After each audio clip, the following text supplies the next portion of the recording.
Good evening, you're watching news that deserve your attention with Navya Singh. Let's take a quick look at the headlines today. An Indian Air Force group captain died in an accident involving a MiG-21 Bison aircraft this morning. The accident took place when the aircraft was taking off from a combat training mission at an airbase in central India.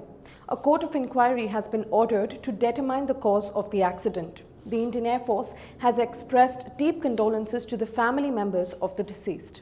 The Parliament on Tuesday passed a bill to raise the upper limit for allowing abortions from the present 20 weeks to 24 weeks for special categories of women, including rape survivors, minors, and differently abled. Union Health Minister Dr. Harshvardhan said that the amendments to the bills were made after considering global practices and discussion within the country. Under the new act, pregnancy in special cases can be terminated where the length of the pregnancy exceeds 20 weeks but does not exceed 24 weeks if at least two doctors say that the continuance of the pregnancy would involve a risk to the life of the pregnant woman, or that there is substantial risk that if the child were born, it would suffer from any serious abnormality. The Act does not allow medical practitioners to reveal the name and the details of a woman whose pregnancy has been terminated except to a person authorized by any law during that time.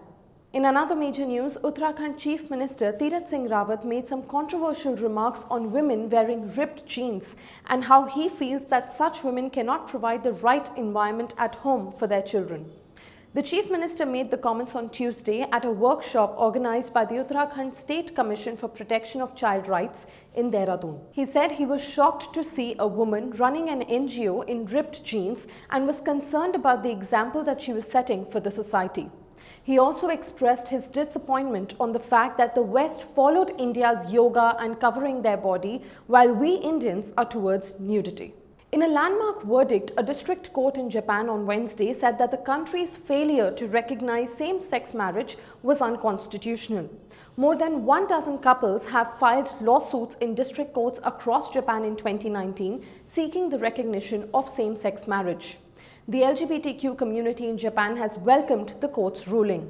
Japan's constitution as of now says that marriage shall only be with the mutual consent of both sexes. Under the current rules in Japan, same-sex couples are not allowed to marry, cannot inherit their partner's assets and property, and have no parental rights over their partner's children. Shifting focus to Karnataka, the Karnataka State Board of Waqf has issued a circular to all the mosques and dargahs in the state not to use loudspeakers between 10 p.m. and 6 a.m. to prevent noise pollution.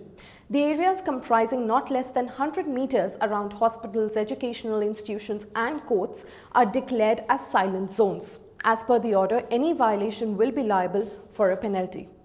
The order focuses on the noise level around many masjids and dargahs due to generator sets, loudspeakers and public address systems that have harmful effects on human health and psychological well-being of human beings. That's all for today, and I'll be back with some more important news tomorrow. Thanks for watching.